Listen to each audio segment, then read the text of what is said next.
Glamour. Grit. Glamour. Grit. Glamour. Grit.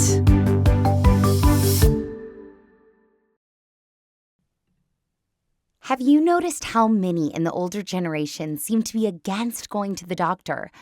I was thinking about this and wondering if it's just back in the day. Well, honestly, not even that long ago, going to the doctor was a much bigger hassle. So I'm so grateful to be parenting young kids now in modern times because I can just head over somewhere like Texas Health Breeze Urgent Care when we have a medical need. Hardly any wait times, you're in and out in less than 30 minutes, and the staff is so welcoming. The lobby even reminds me of a spa more than an urgent care. I mean, they have a coffee station in the lobby. Hello. Anybody who gives me caffeine is good in my books, baby. They also offer virtual visits from your phone or computer, which we all know is a game changer when you're a busy parent. Breeze has locations popping up all over North Texas, so there may be one near you. Just check out breezeurgentcare.com to find the one closest to you. Okay, welcome back to the Glamour and Grit. It is Celebrity Monday, and I'm a little sad to say that Saini's not joining us today, just for the mere fact of the laughs and the entertainment that we'll be lacking. But I'm going to be doing my best. Please trust me. But really, even more so, because the guest we're bringing on today, or not bringing on, he's here with me right now, but our guest for today is someone that Sainty has known for a very, very, very long time. I got to work with him recently for months on 1883. He's an amazing actor. He's a host. He's a screenwriter. Aside from working on 1883 with myself, he is currently a series regular and a star on the internationally acclaimed worldwide phenomenon. I can say that because it is television series The Chosen. It is such an honor to have him here today. You've also seen him on True Bloods, and he had a role on Reno 911, and he's been in a million films over the years. But he's been a really, really great friend, and it's a real honor to have him here today. So without any further ado, let's bring him in, Mr. Jordan Ross. Dude. Jordan, how's it going, man? Good. Thanks for having me, man. Thank you so much for being here. And as I said, I know Saini is super sad because your history goes back. Yeah. Which I didn't even know about until it's so funny. We were on set one day, and Jordan kind of comes over to me, and he's like, "Hey, I know your wife, and this is how." And I was like, "Wait, what? Hold on, I got to call her. This is crazy." So just real quick, kind of talk me through that timeline of your and Saini's relationship and how you guys know each other, because it goes way back. Like way back, and it was right down the street when we first met. So we met at Casa Manana, growing up doing theater together. So I think we probably did half a dozen shows together, but the most notable one was Pippi Longstocking, in which Sainty played Pippi and I was her pet monkey, Chi-Chi. So I'm like always following like her show around. like a picture of this. I'll send you the picture, yeah. Okay. I was probably like 9 and she was probably like 10 or 11. Like it was it was a while ago. So since then it's just we've been like friends on social media and have always like engaged with each other's posts, and it's been so cool like seeing, you know, all of us from that time period grow up, because that whole group really in that same peer group and all those shows with us, we had like Major Attaway, who went on to play Jeannie on Broadway. We had Jennifer Stone, who went on to be in Wizards of Waverly Place. The Pentatonics kids, like all of these people were in our group, like in that DFW theater group growing up. So it's been so cool to see like all of these success stories. There was something in the water in that time. So you were a Casa kid. Is that what they called it? Yeah, Casa kid. Sadie talks very fondly about her memories and time being a Casa kid. And, you know, that's our theater here at Casa Manana, which brings in all of these incredible equity productions here in Fort Worth. Had this amazing, I'm assuming they still have it, the program. Yeah, I think they do, because they still have like children's shows during the school year, that like all the schools, the local schools will go there for field trips to like watch the plays every week. That was like what we did growing up, where they'd have 2 different casts so the kids didn't have to miss like all week of school. And we would go and perform like every other day during the school week and then on the weekends. And yeah, it was the best. See, that's so cool because when I was growing up, maybe it did exist where I was living, but I didn't know about it, and I surely didn't have that opportunity. So, as a young, performer or person or child aspiring to be a performer or Yeah. wanting to perform or get on stage or just be surrounded by the culture and get those opportunities, Casa Manana is really the place to do that in town, Yeah. which is, I'm throwing out there because I know there's a lot of parents that listen to this who may have kids that are interested in doing what we do. Right. And clearly, it's harvesting amazing talents without them even knowing it and Yeah. kind of giving them that launching point to was that kind of what got you into the rest of your acting career and kind of lit that fire for you? Or how did that I all think kind of so. come about? Yeah, like initially the thing that caught me was like I always loved movies, but as a really young kid, I didn't think much about being in them. I just loved watching them with my grandpa, who's also in film. So it was cool seeing like the behind the scenes aspect, visiting him on set. And then, I remember being on set watching him in like westerns getting killed and like being 6 years old and just thinking it was so cool. And then watching the finished product and seeing how different it was after they edited it and put the music to it and the visual effects. So that was always exciting. And then when I was 6, I was cast as Tiny Tim in A Christmas Carol at Main Street Theater in I think Grapevine or somewhere in the Metroplex. And so I played Tiny Tim, and that was like a yearly production that they did. So for the next 4 years, I played Tiny Tim there. And in between, after that first show, I was like, I love the camaraderie, the community, getting to perform and like make people laugh and cry. And like, I remember the scene where Tiny Tim, like the flash forward where he dies. I remember being in the wings and watching, like through the crack, watching the audience as Scrooge is like crying at Tiny Tim's grave and seeing the audience cry and being like, "Oh my gosh, like they care. They're being moved by the story that we're telling." And like it was just such a cool feeling seeing the reaction from them. So after that, I was like, I'm hooked. I want to be in every play I can possibly be in. So starting at 6, my mom drove me to every audition for every kids production or every production that had a role for kids in it. Shout out Throughout, to your mom. yeah, That's huge. it's amazing. So I did roughly 40 either like community theater productions or professional productions throughout Dallas Fort Worth from like age 6 to like 16. And so every year I was doing at least 1 or 2 shows, if not more. Here, Bass Hall, Casa Theater Arlington, Cats, which was in Arlington. And yeah, it was just it was the coolest experience. And like I said, the camaraderie, the community was the main driving force. And then as I got into my teens and really started to understand like character development and like the techniques the different techniques you can try in acting and the art of it, then I started to kind of shift focus to film because I felt like that was where I could be more fulfilled in exploring like the really subtle nuances of acting. And that was a thing that really attracted me to it. So then I went to LA as a teenager and kind of started focusing more on that. But I miss I've been saying like once The Chosen's done and I'm more downtime, I really want to get back into theater because it's been way too long. I can relate there. That's Yeah. kind of how I started was in theater, and that's my first true love of the arts. And Yeah. if I'm ever back on a stage, whether it be an award show or hosting something or just being on a stage in front of people, Yeah. brings me so much freaking joy, and like it's just that magic that you Yeah. can't replicate on a set. It Right. has its own magic, but there's just something special about that. So you brought up LA. Were you like one of those, pilot season kids? You were going out for pilot season, hoping to get on a TV show, coming back home, or how Yeah. did that LA transition happen?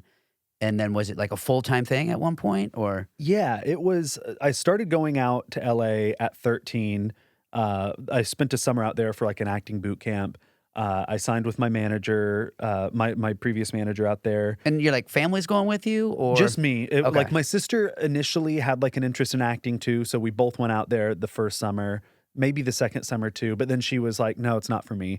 So I kept going. After that first summer I was out there, I started going out there like throughout the year as well and homeschooling on and off. After 13, I only did 1 year in actual school. Everything else was homeschooled so I could focus on acting. And yeah, so I by the time I was like 15, I was out there pretty much full time until I was 18. And just living like By yourself. by myself, yes. Like So you're adulting it at 15 years old in LA. pretty much like so the agency I was with was Young Performer Studio, and they had a bunch of other kids from all over the country. Some of them had parents out there with them.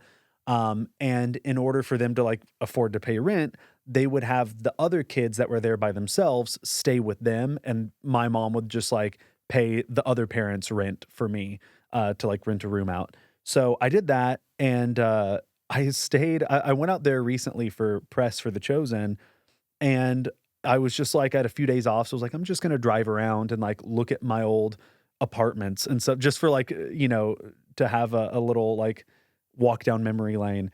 And I drove around, and I realized there were over 20 different apartments and houses I lived in during that span of like 14, 15 to 18. Boots, built for the Western lifestyle by cowboys and cowgirls who live it every day. Their exceptional quality and unmatched attention to detail come from the heart of years of experience. You'll hear people say they don't build them like they used to. Well, the Rios family of brands does. With an unwavering commitment to doing the right things the right way, the company's dedication to family, quality craftsmanship, and the preservation of a history worth sharing is as strong as ever. Find your perfect pair today at any of their retail partners. For a full list of where to shop or to learn more about the Rios family of brands, visit riosfamilyofbrands.com. Step into the proud heritage of the Rios family of brands, a testament to the heart and soul of the American West. You're a father now. Yes. Imagine your 15-year-old Dude. doing that. Like, were you just an old soul and you just had this, if at 15, I think I don't know if I'd be alive today out there by myself. I did, to give myself a little credit, I did start going out there by myself at 17. Yeah. That's a big difference. It was interesting because like I think so growing up in and out of the hospital prior to that, I learned a lot of like patience for one, and then also just accepting things that are outside of my control and just controlling what I can. But it takes a lot to rattle me as far as like, things change. Like going from one house to another, because I'd be staying with one family and then they'd be like, oh, we have an emergency back in, Rhode Island where we're from. We have to leave. You have to find somewhere else to stay. So my mom would get on the phone and find like another family with kids out there, and I'd go stay with them. And it's just like, cool. And I'd pack my bag and go. And it was like, there was some weird stuff. Like I just recently watched the Quiet on Set Nickelodeon documentary, which is heavy. Yes. Oh my gosh. But I was with a lot of like the kids from those shows. I was coming up with a lot of them and doing acting classes with them. And I remember, you hear whispers of like crazy stuff happening in the industry and like behind the scenes as a kid, but I had no idea it was like that extent. But I think because of that, I just kind of like kept my head down. I focused on like, going to class and auditions and, going to the, like before we could drive, we'd just walk everywhere. We'd walk to Universal Studios, me and my classmates, and spend like a whole day there. And it's not a walking city. No, So not at all. I can only imagine. Walk and skateboard. We skateboarded a little bit. Oh, yeah. But yeah, it was a weird time with my kids though. There's no way I would could you imagine? have them out there on their own. That's freaking nuts. Yeah, and But like you kept your head down. You were like, all right, I'm going to allot this amount of time to do my schoolwork. Yeah. I'm going to go to class. I'm going to get stuff done. I wasn't a great student as far as like commitment with that, because my mom, she knew I was so focused on acting and that I was putting all my eggs in that basket. And school came pretty easily to me. Like I didn't have to study a whole lot to pass, especially for like English or history, like things that interested me. So she honestly gave me the answer books for like science and math because she's like, "You're never going to use this. You're acting. You've put all your eggs in this basket. So here's the answer book. Just don't get all of the answers right because that would be obvious." So I finished school 2 years early because of that. Okay, thank Um, God for mom. yeah, but it was I got there were times like looking back, going to parties with other, actor like the LA actor parties. Yeah, And which I was um at those like we may have been at the same we parties at some had to point. have been Yeah. because we're the same age, aren't we? Yeah, yeah. And so it was And we have a lot of mutual friends from out there. Graham, our Yep. buddy Graham, that like it's crazy. I'm sure that we crossed paths at some point, or saw each other in an audition. You were in the back room or studying, and I something. was passed out on the floor. Is what probably Yeah, right. happened. No, it You was. I think like I definitely was lucky with like that I didn't get into more trouble as a teenager because I did a lot of stupid stuff. Like you know, I was picked on a lot. So my thing growing up, once I had friends, was like I've got to keep them entertained. I've got to make them laugh. So I was like the crazy friend. I like if someone dared me to do something, I'd do it. They dare me to jump off of something into the pool, I'd do it. I'd do crazy stuff in my car. I got so many speeding tickets growing up. So I did a lot of crazy, stupid boy stuff. Yeah. But I think honestly, any teenage boy is lucky to make it out of their teens. And I definitely feel lucky, but I'm worried about my own son and daughters too, like when they're older, because I know how, as a parent, it's just like such a different experience. Like looking back at all the stuff I used to do and all the close calls I was in, because like, again, that, whenever you're a kid out there, anything could have happened. There could have been someone that tried to take advantage of me. There could have been, I could have gotten hurt. And there were things. I was in a coma when I was 18 out there for 2 weeks because of my asthma and pneumonia. And I was alone for that. That was a crazy experience that I was lucky to survive too. And I remember as I was going into the coma, it was in Sherman Oaks. I went to the hospital. And I had friends there with me at first. They drove me there, and then it was like midnight, and they're like, they're making us leave, but once you have a room, we'll come back and visit you tomorrow.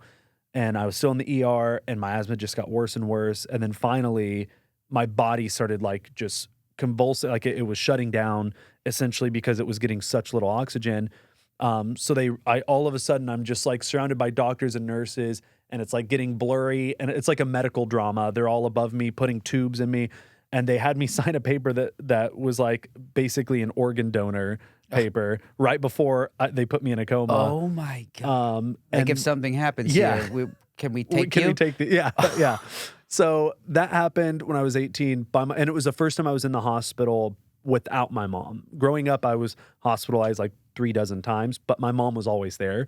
So that was the first time without her. So that was crazy. But yeah, it's like, so there was a lot of stuff like that kind of happened throughout my journey in LA that I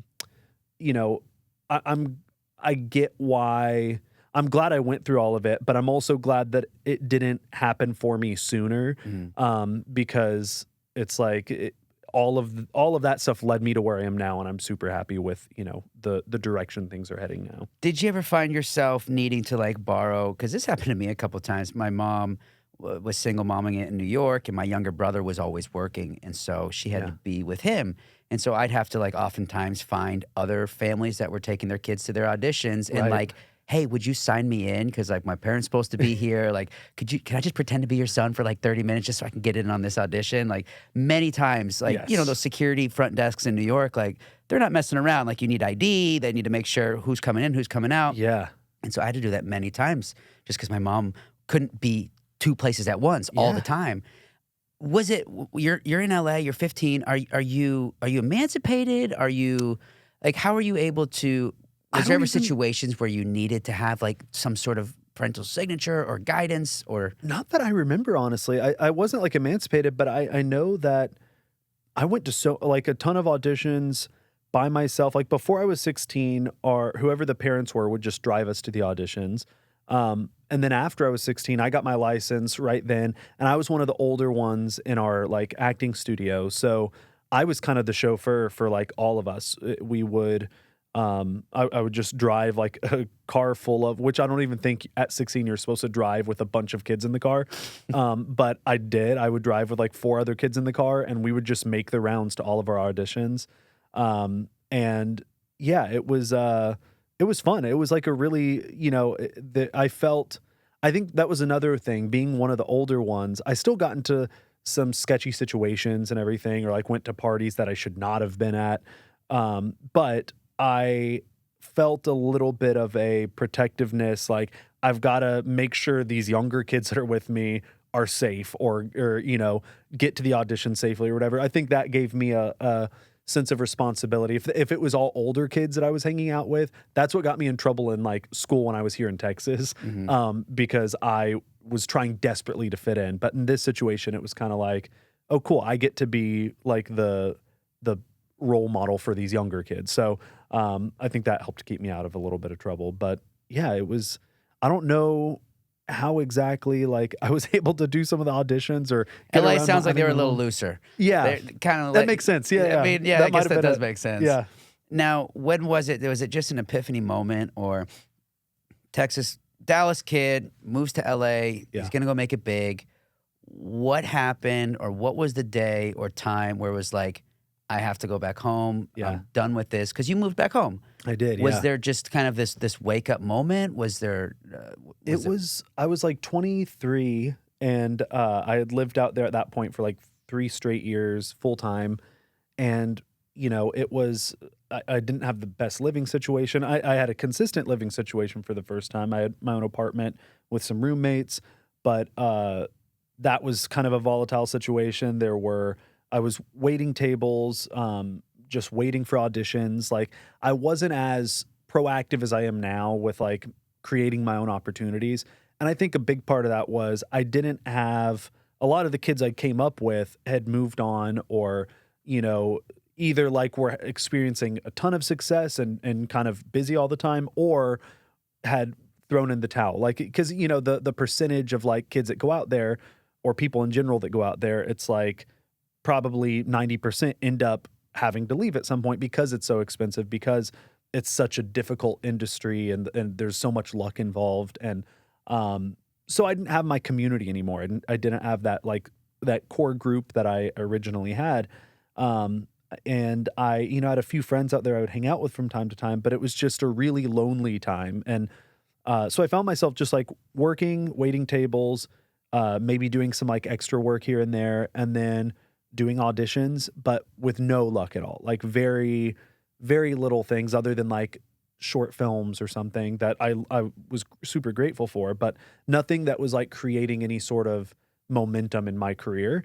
So I started to feel really discouraged about that. And I was also having, casting directors comment on my disability, because the industry, even, 10, 15 years ago when I was out there, was not as open-minded as it is now, or as diverse or inclusive as it is now.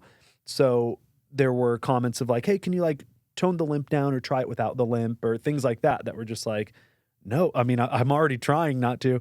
So that was like a really hard reality to face, that like I felt like I was given this gift and passion for acting, but then had this other, like this curse that would prevent me from ever making it as an actor.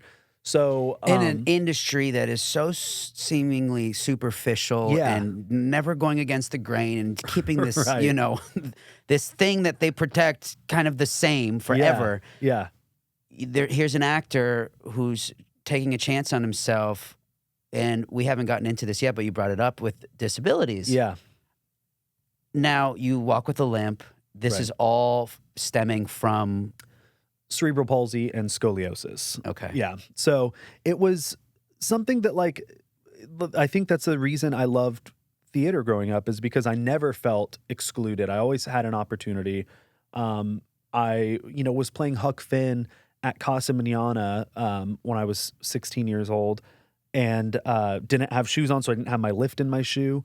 And it's like no one cared that Huck Finn had a limp. It was just, and it was a professional production of Huck Finn, where it was like, it's something that I didn't think of it. I didn't care about it. And then it wasn't until, getting picked on in high school, having other kids comment on it in a negative way for the first time. Because before, little kids are like, why do you walk like that? And then as a little kid, it's like, oh, I have cerebral palsy. And it wasn't a big deal. Did you ever have to have a cane or anything to No, assist with walking? I had, after surgeries, I'd use like a little walker or things like that. Or like I'd have to be in a wheelchair while I'm recovering. But I always walked fine. Like before I got my spinal fusion, my spine, I could send you an x-ray picture.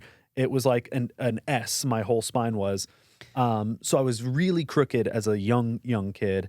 And a lot of the surgeries have corrected that. But then in the industry, so I like the bullying and comments from kids paired with the comments in the industry really took like a shot at my self-confidence. And Were they trying to put you up for roles, like handicap roles, or is it like Yeah. you'd show up in the office and they'd be like, what's this? why are Yeah. you limping? Like, Yeah. how does Hollywood react to that? It was a little bit of both. It was like the handicap roles I went to, like one of the roles that got away, I was in the top 2 or 3 for Walter Jr. Which I have that written down. Yeah. I haven't looked at a single thing because I'm just so in Yeah, this moment no. right now. But that is, I would love to talk about that too, Yeah. because that's my favorite show of all time. Same. Yeah. Well, so I did that audition and went through a few rounds of that, and that was a situation where I had to increase my like make it more noticeable and work on slurring my speech and all of that, which was a really weird and vulnerable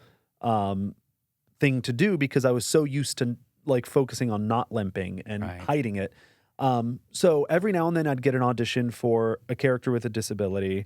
But it was almost always more severe than what mine is. So I felt weird as it is trying to like fake a disability that I don't have. But I was like, well, these are the only ones that I have a real shot at. So I'm gonna act like I'm in a wheelchair, act like I'm doing this.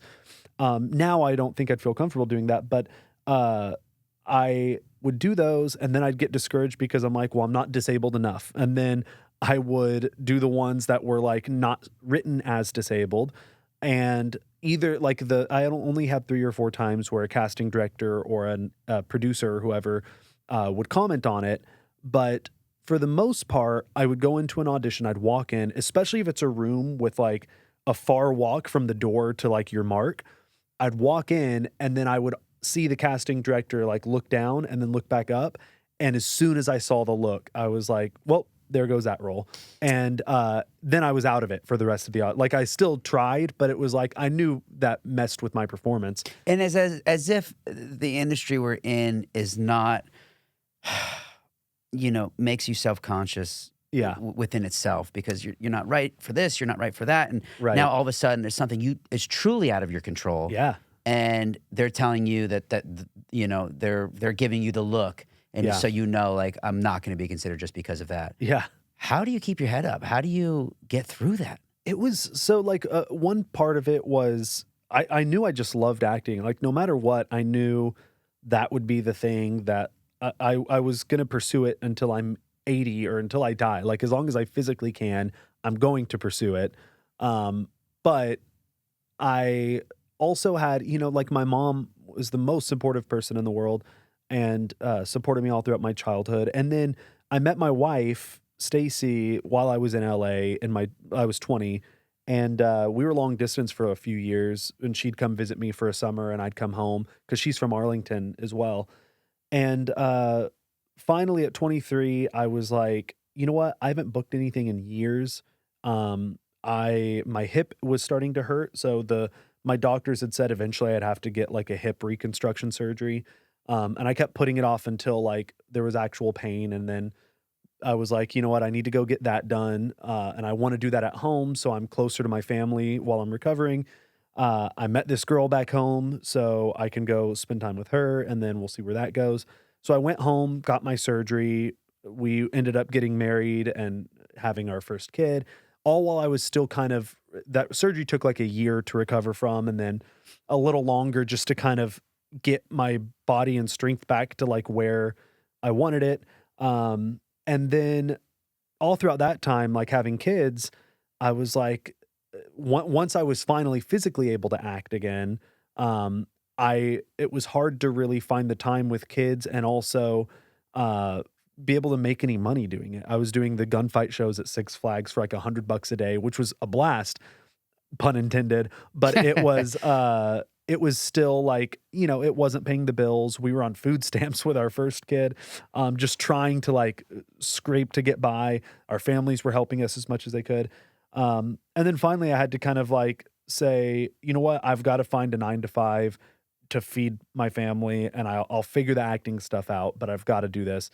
The problem was I wasn't qualified for anything that really paid well. So I went back to KD Conservatory, where I graduated from in Dallas, and I started teaching and doing admissions there. So it's still in the world of the entertainment industry.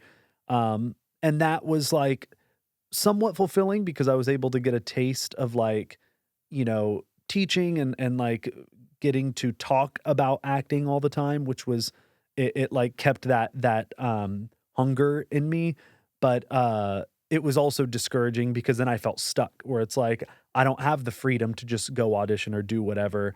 And then that's when I got the audition for The Chosen. And at that point I had booked one thing in the last like 5 years, at like total one thing other than the gunfight shows and stuff.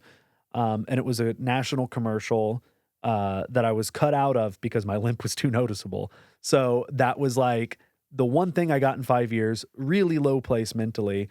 But I was doing acting classes for the first time since I was a teenager. I was loving that. I was getting really good feedback. You didn't give up. No. I mean, it was still in there. It was still You're there. like, I like- got to get some things in order, Yeah. but I'm still going to go for this. Yeah, yeah. And it was having like the instructors say things. I started doing some of the student films at KD as like one of their instructors. I was like, I want to do something. And that was all. I was submitting myself on Backstage for like non-paying jobs just to like get new demo reel footage at least. Because all my stuff was from when I was like 16, 17 years old or younger. And then finally I got an audition notice for The Chosen, and it said, it's on this day and at this time. And I was like, I don't really have time. I have meetings and stuff going on that day. So I have like a 30-minute window, and that's not enough time for me to leave, do the audition, and then come back. So I was about to decline, and then because I didn't think I'd book it anyway. And then I saw that they were holding auditions at KD Conservatory. Like a 30-second walk from my desk is where the audition room was. Oh, So I was like, okay, whatever. I'll do this audition. Like I'll just during my lunch break go and do it. So I did. And they were like, hey, for the callback, work on a Hebrew accent, and we want you to read for this other character. So I came back for the callback, and that was cool too. Like being told in the room that like, hey, we want you for the callbacks. So that was a big confidence and that booster. never happens. Yeah, exactly. I mean, to walk out of a room knowing you're coming back is Yeah. a huge advantage. If you have not already made plans to go to the National Cowgirl Museum and Hall of Fame in Fort Worth, Texas, to see their newest exhibition in Escaramuza Chara, the women who ride side saddle executing intricate patterns at a gallop, you still have time. Well, that's a mouthful, but it's worth it. The exhibition runs through December, and they even have a podcast, Conversations at the Cowgirl, which will give you some insight into the sport and its origins, and even a little behind the scenes on how the exhibition is curated. Conversations at the Cowgirl, a National Cowgirl Museum podcast that is available wherever you stream your favorite shows. Follow us on social at Cowgirl Museum for updates, or visit our website at cowgirl.net. Discover a curated selection of renowned brands that embody luxury and craftsmanship, including Lucchese, Stetson, Double D, Stallion, and Blackjack, alongside captivating new arrivals and unique brands waiting to be explored. Elevate your wardrobe, elevate your lifestyle. Experience the epitome of luxury at Pinto Ranch. Mention this ad in stores or use code Eric Sainty, that's ERICSAINTY,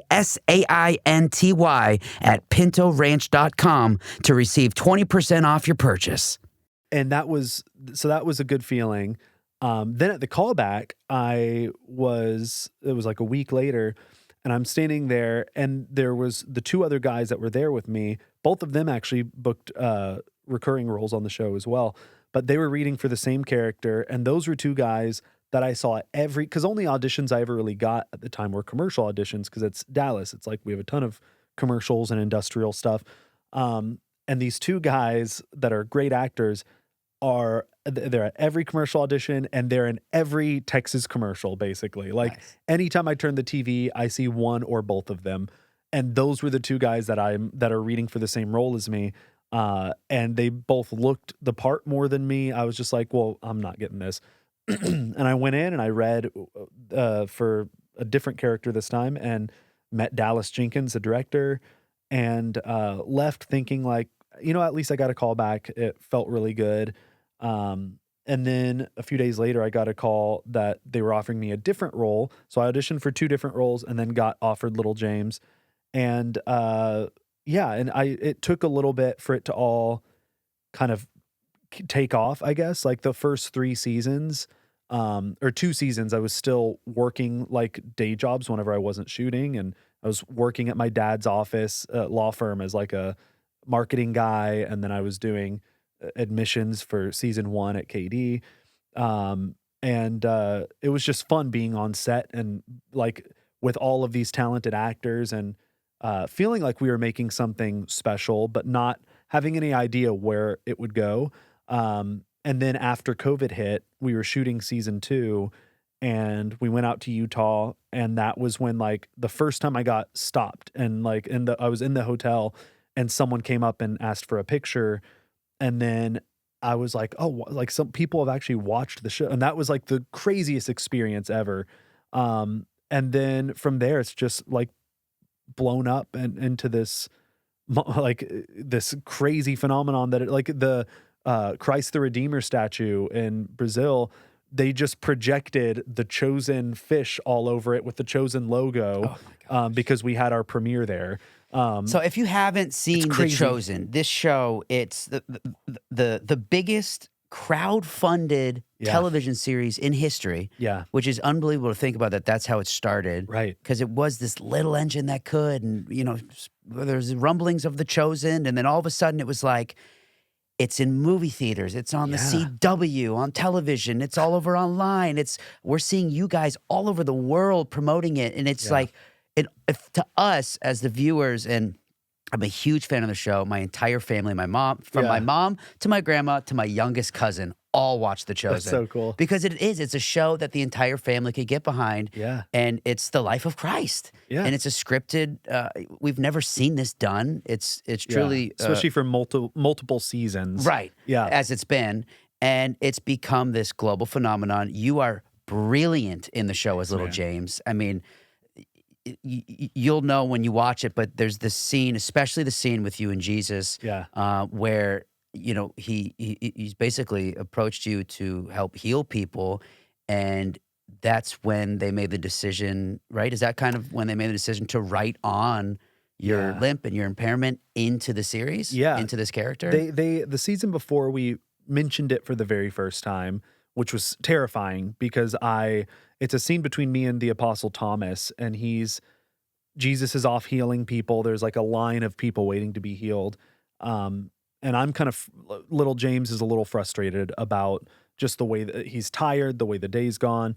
And he's venting to Thomas about like, about like how long this is taking basically. And then Thomas asks him, why haven't you asked him to heal you? And he asks like what Little James's impairment is. And he talks about it, and it's kind of like the seed is planted of like, wait, why haven't I asked him? Like, why hasn't he healed? Why hasn't he offered? And then later, the next season is when I actually confront Jesus about it. And that was such a special cathartic scene for me. And it really shifted the trajectory of my career, I think. I had gotten other opportunities prior to that because of the Chosen success, but it was that scene, I think, that kind of launched my own confidence and an acceptance of myself to a whole new level because I saw the response from people, especially people in the disabled community that saw themselves in that scene. It was really, it was something like before I had accepted my circumstances and I was like, you know what, I'm going to make the most of it. Now I see it as I'm not just accepting it, like I embrace it and I see the beauty in it. I see the the opportunity here to tell really cool stories and create really cool characters and to inspire people and give representation to people who haven't had it in the film industry for a long time. So that's been, yeah, the biggest gift to me as an actor was that one particular scene. And the writers have been amazing at, taking input on my experience because it's so closely tied to little James's journey. So this previous season, season 4, minor spoiler, but not a huge one. I had asked them going into that season, we know little James isn't getting healed in this life. That was Jesus's answer to him. But what if, and now he kind of has his answer, so he has to find peace with that. But what if moving forward, his physical condition worsens? And so not only is he not getting healed, he's getting worse. But while that's happening, his faith is growing stronger. So in season 4, we got to play with that a little bit, and he's hurting more, and his body's kind of like experiencing wear and tear from wandering the desert for the last few years. But he's at a place spiritually and mentally that he wasn't at before, where he can handle it better. So it's been really cool to like kind of, we're about to start season 5 2 weeks from yesterday. And we have some more cool things for little James in store over these final 3 seasons. But yeah, so it's been a wild ride. I mean, to see what was once, you know, in your mind, a kill factor. You'd walk in the room, a casting director would Yeah. look at your, I don't even think it's fair to call it disability anymore because Right. of what it's done to your life in such a profoundly positive way at this point. Yeah. But is now a part of your craft and your art and your platform, and you're helping others Yeah. through it. And I mean, just to see how, the Jordan that was to the Jordan that is must just, if you just take a step back sometimes and just revel in what's happened to your life. Yeah, I mean, I feel so lucky. I look back at Because like you're helping a little. lot of people, Well, thanks, man. and you've got your own podcast, Yeah. that you've kind of tied into all of that. So it's amazing what you're doing. Thank you. I mean, it feels surreal looking at like little Jordan and seeing the videos of him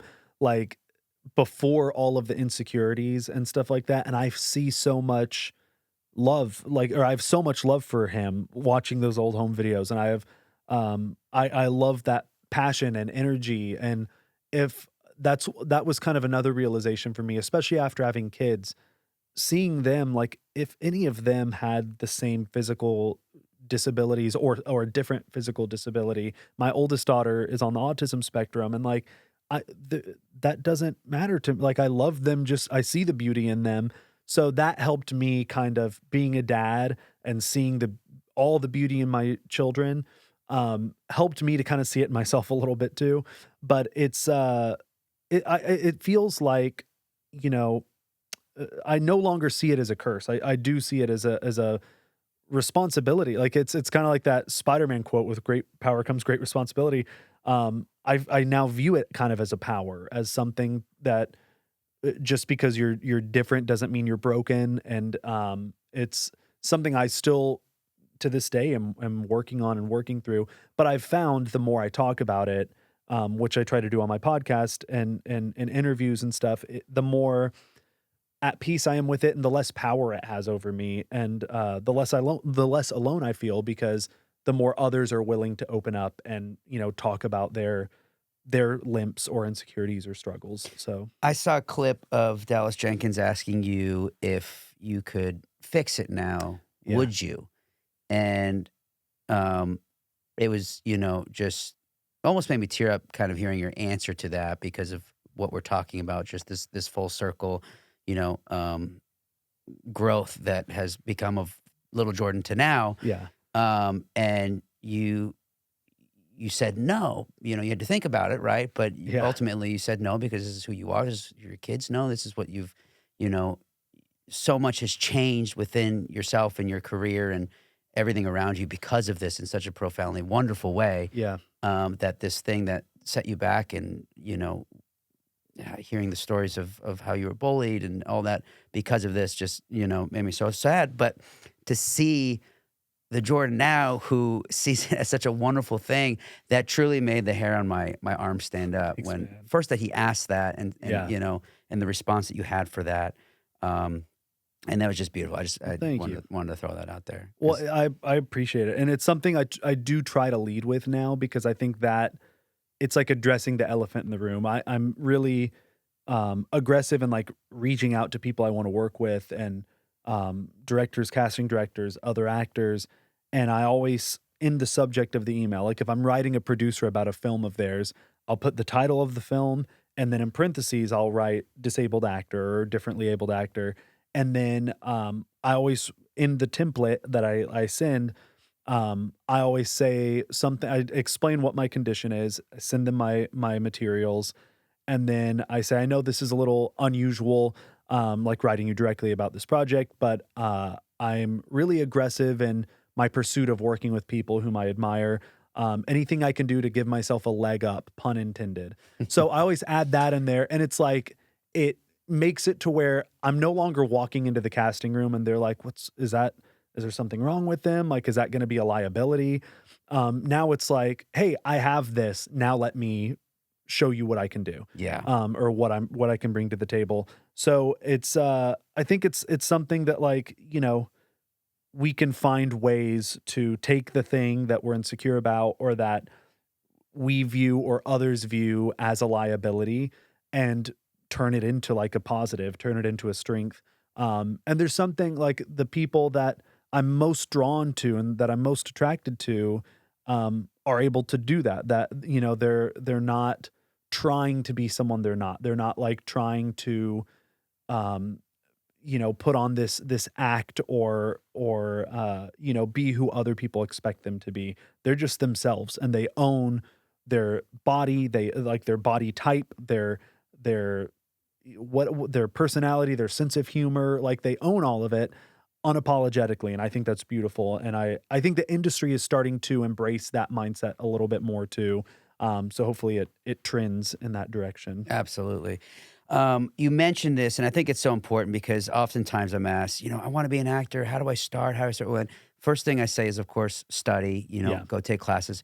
But today, we have so many tools at our fingertips to really make the progress and kind of make these leaps and bounds ourselves, Mhm. really take it into our control to find ourselves work because it's all out there. We were talking about it kind of before the cameras were rolling. Yeah. And I'd love you just to touch a little bit on it because you are a master at this.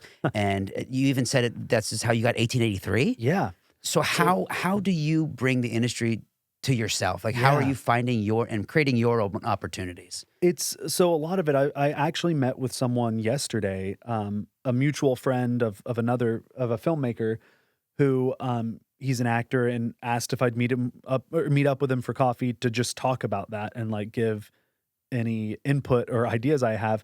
And basically my approach now is just reaching out and like I've never had anyone be like, "Hey, how'd you get my email?" Or like, because in the industry, especially, you kind of accept like if you get an email, you're like, my email's out there somewhere. Like, so Right. it's kind of public knowledge at this point. So it's just once you can kind of one is being self-aware and knowing where you're at in your career. So if you're just starting out and you write Martin Scorsese, you're probably not going to get a response. Right. If you don't have a reel, you don't have, skins on the wall.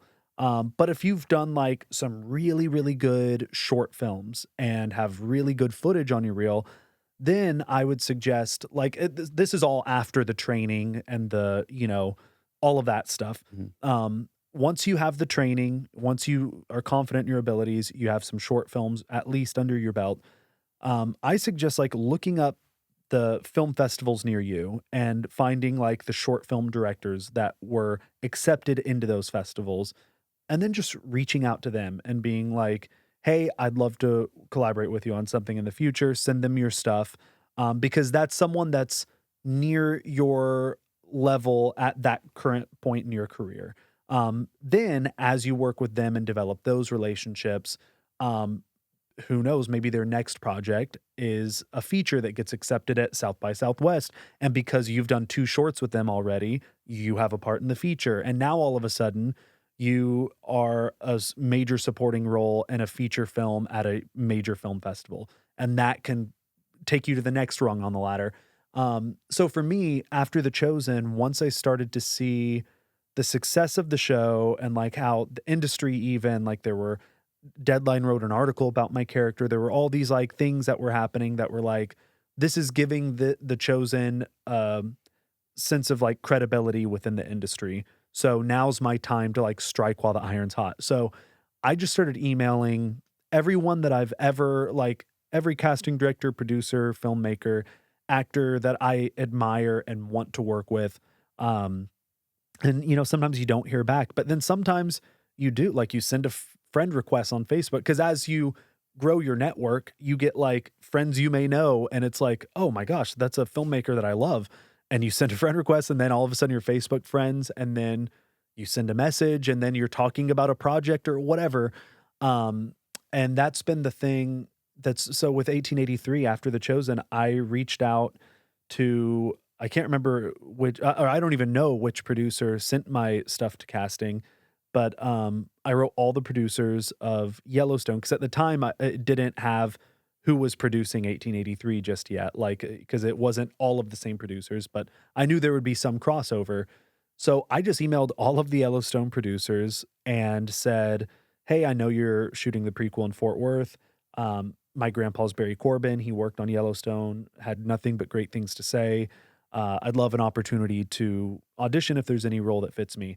And then like 2 days later, I woke up and looked at my phone and I had an email from my agent that said, casting for 1883 is asking for you to audition for like these 4 different immigrant roles. You're like, actually, agent, I know because Yeah. I did the work for you. Exactly. And I got myself this audition. Yeah. Do you tell them or do you just kind of let I it go? tell her like, so I email every day. Like, so she gets emails. And I know they're from- working their butts off. Yeah, But yeah. like you've created this opportunity. Do you even bring it up? Sometimes, like if I get a response, like I just emailed a filmmaker for a film that's shooting in Fort Worth later this year, and they wrote back and they were like, we'd love to see you. We're in the process of getting a casting director. And I wrote my agent and was like, hey, keep an eye out for an email from them because there could be one coming. So she knows that I'm really aggressive in that. But for 1883, that happened. I finally got the role of Mikkel.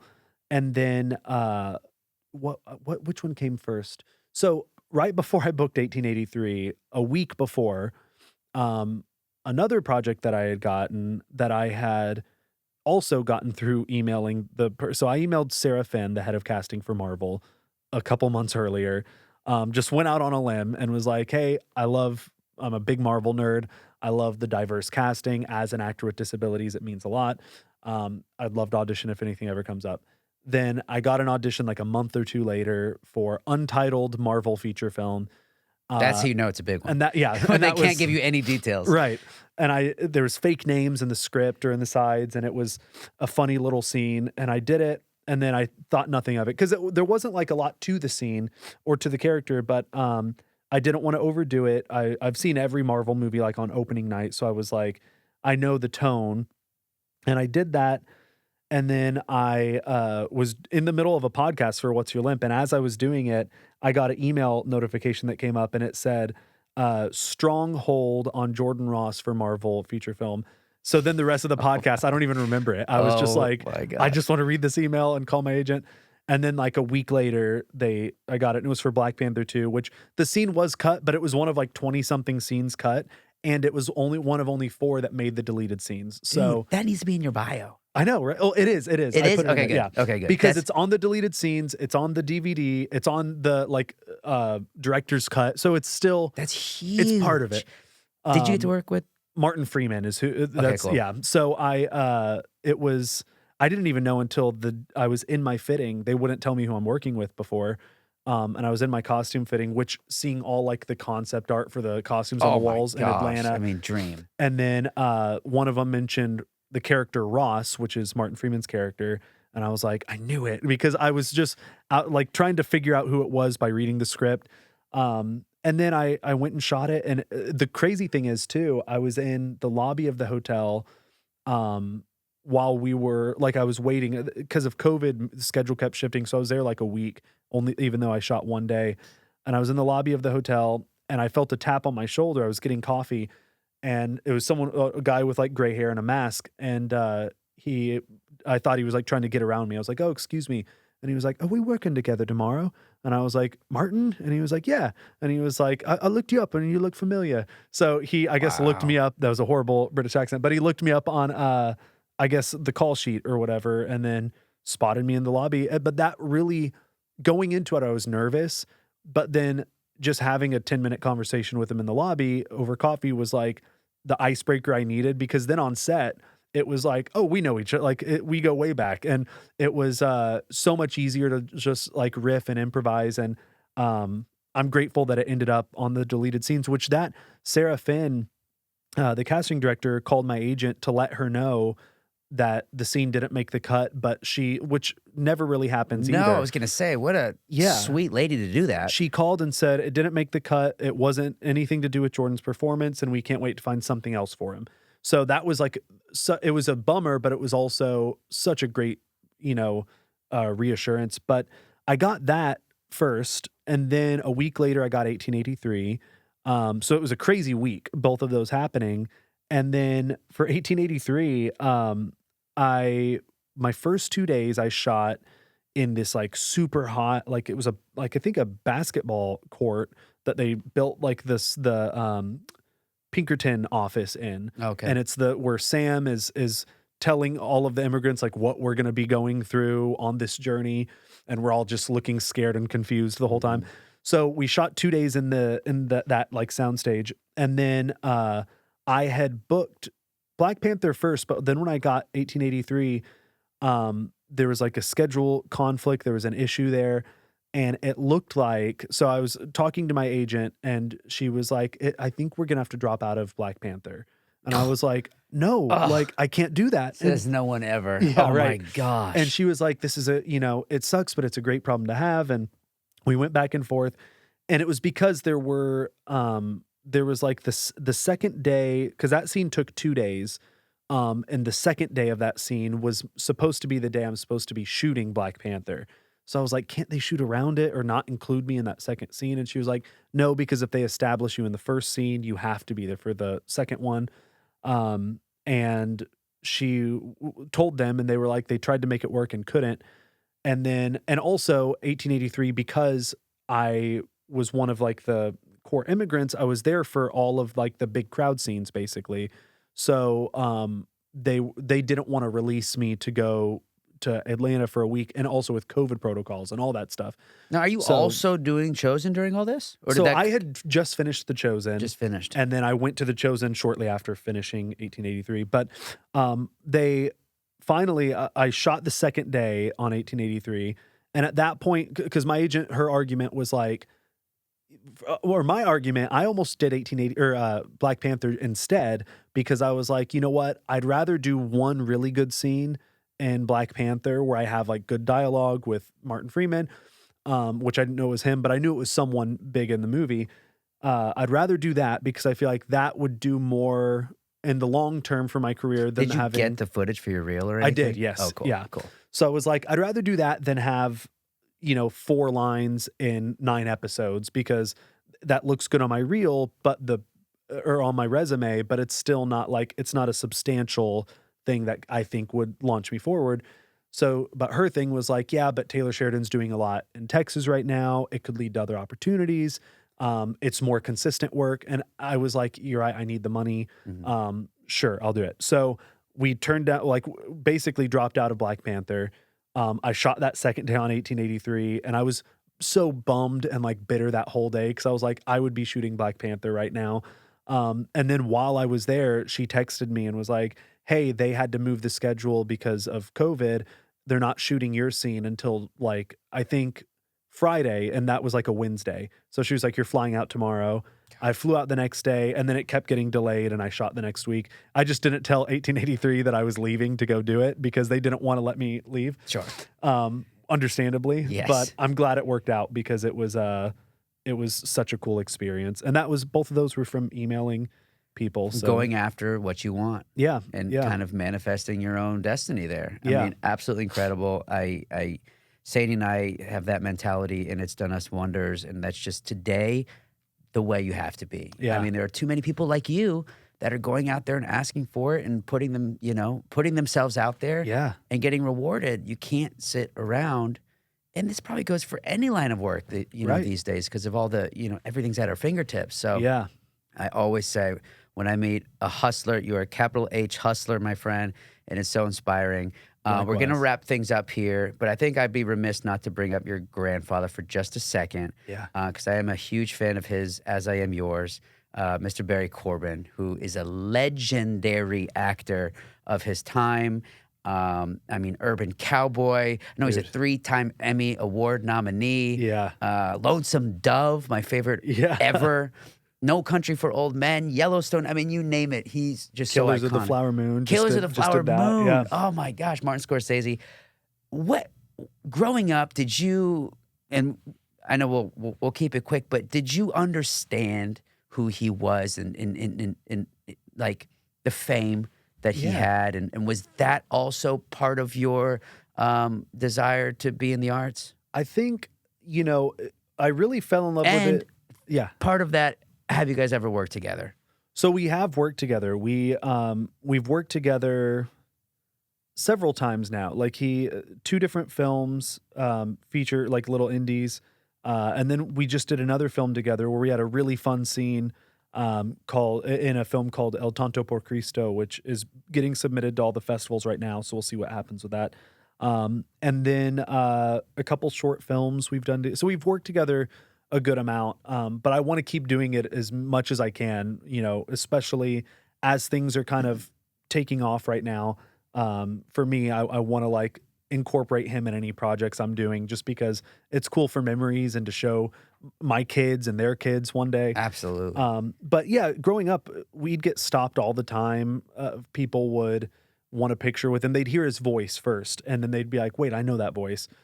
He's got that Sam Elliott thing. Yeah, It's like yeah. you hear it, you know who it is. Yeah. You know you've seen him. It's just so cool. And they're like they were in Conager together back in like the 80s, and then have done stuff ever since.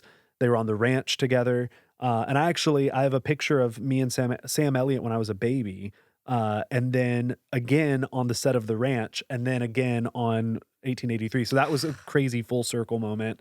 But I saw people like knowing who he was, but I didn't really ever make the connection. I'm like, I call him Manpaw, and I was like, oh, that's just people like Manpaw, I guess. And then as I got older, and I think it helped me for now because I saw how, kind he was to fans and down to earth. Like he'll just sit and have a beer with someone. Like he's never been, he just does it because he likes doing it. He acts because he likes to act. It's not for fame or money or recognition or any of that. He's very down to earth, very humble.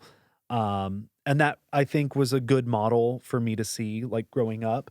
And I always told myself too, his first movie was when he was 40, which was Urban Cowboy. And before that, he went 20 years without booking a single film, without any TV credits, just radio shows, off Broadway stuff.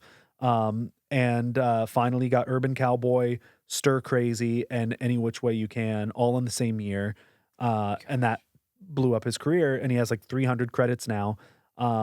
So I always told myself, as long as I book something by the time I'm 40, I'm like, that's my You're on my the same goal. path. Yeah. And Wow. so he He was 40 when he. yeah, he was 40 or 39 when he booked it, 40 when it came That's out. the Morgan Freeman was the same. Yeah, yeah. But they both seem like they've been around forever. Since they were children. Yeah. I mean, it's unbelievable. So yeah, it's cool to grow up with him and experience all that with him. So I'm working. I write a lot too, so I'm hoping to get something made that him and I can work together even more. So we'll see, and maybe you as well. Maybe we're brothers, and he's our grandpa. Oh, please. Yeah. Deal me in. If either on that or on The Chosen with you, which Yeah, I would do dude. anything to be on. I'm 'cause trying just to make such it a fan of happen. that show. Yeah. I'm putting that out there in the world. That's so cool. And he must be so proud of you. I mean, Yeah. it's just carrying on the legacy. It's unbelievable. Yeah. Before we go, real quick, we like to ask our guests, I can't even speak right now. I'm just thinking about working together. I'm so excited. Our guests, what your glamour and what your grit is of the day or the week or this moment in time that you're in. Yeah. Kind of your up and your down. Interesting. I'll say, well, so I'm actually the grit part. I guess it could be glamour and grit. I'm getting ready next week to do a podcast with Mike Rowe, the Dirty Jobs guy. Oh, So it's no kind of a way. little bit of both. Nice. So that'd be fun. But I'm the glamour. Like one thing that I'm excited about is we're getting ready to start season 5 up in Utah, and it's a great season. I just read all of the scripts. It's easily the most intense, high stakes season yet.